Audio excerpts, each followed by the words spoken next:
আমাৰ বিধায়ক স্যাৰেৰ আধাৰশিলাৰ কথা কব গ'লে তো দিনো নাই ৰাতিও নাই। আপোনালোকে জানে যে বিগত এইকেইদিন ধৰি আমাৰ বিধায়ক স্যাৰে অবিৰতভাৱে আধাৰশিলা কৰি গৈ আছে।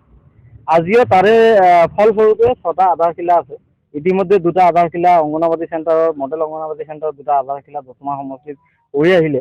এতিয়া ফকীৰাগ্ৰাম সমষ্টিত 2টা আধাৰশিলা কৰিব। তাৰ ভিতৰত এইটো এটা হৈছে ফকীৰাগ্ৰাম চেৰফাংগুৰি ৰোডটো শিঙিমাৰী ভিলেজ ৰোড কানেক্টিং যিটো শিঙিমাৰী ভিলেজৰ যিটো গাঁৱৰ ভিতৰুৱা ৰোড এই ৰাস্তাটো আধাৰশিলা কৰিলে। তো এই আধাৰশিলাটোৰ এটা কথাই ক'ম যে শিঙিমাৰী গাঁওখন বহুত এটা বৃহৎ গাঁও। ইয়াত প্ৰায় 2700 ভোট আছে। তো মানুহ কিমান হ'ব পাৰে আপোনালোকে এখন গাঁৱত আপোনালোকে নিশ্চয় জ্ঞাত প্ৰায় 4000 5000 মানুহৰ এটা গাঁও। এই গাঁওখনত বিগত ইমান দিনে কোনো মানুহে উন্নতিৰ কাৰণে চকু দিয়া নাছিল। সেইটো কিন্তু আমাৰ বিধায়ক ছাৰে যোৱা বিধানসভা ইলেকশ্যনত ইয়াতে প্ৰতিশ্ৰুতি দি গৈছিল আৰু এই প্ৰতিশ্ৰুতিৰ ফলস্বৰূপে ইয়াত কিন্তু ছাৰে নিজৰ প্ৰতিশ্ৰুতি পালন কৰি এই আধাৰশিলাটো আজি কৰিলে।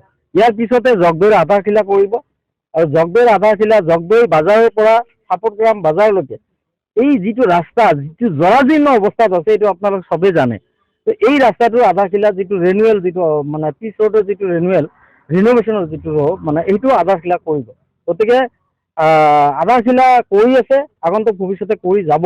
এতিয়াও মই জনামতে প্ৰায় 30টামান আধাৰশিলা কৰিবলৈ বাকী আছে। মানে ইলেকশ্যন অধিসূচনা জাৰি হ'ব, সেইকাৰণে হয়তো এইবিলাক আধাৰশিলা কৰিব নোৱাৰিব। এইবিলাক আধাৰশিলা কাম শেষ হোৱাৰ পিছতে কৰিব বুলি মই জানিব পাৰিছোঁ।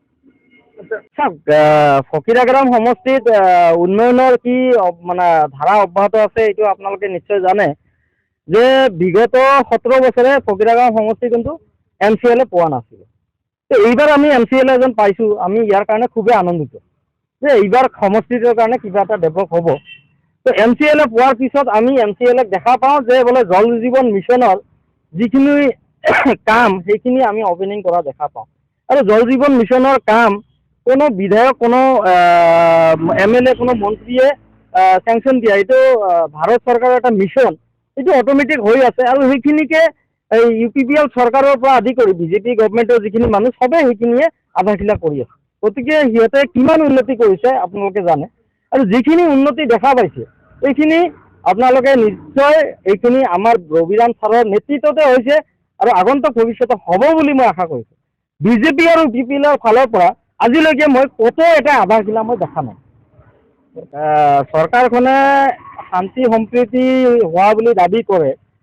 আপোনালোকে নিশ্চয় জ্ঞাত, আমি BPF দল চৰকাৰত যেতিয়া আছিলোঁ কোনে অশান্তি কৰিছে, কোনে কি কৰিছে আৰু কোনে বৰ্তমান ক্ষমতাত বহি আছে এইটো আপোনালোকে নিশ্চয় জ্ঞাত। BPF দল যেতিয়া চৰকাৰ চলি আছিল তেতিয়া অশান্তি কৰা মানুহবিলাকে আজিৰ ডেটত মানে গদিত বহি পেলাই নিজে শান্তি হৈছে বুলি কৈ আছে।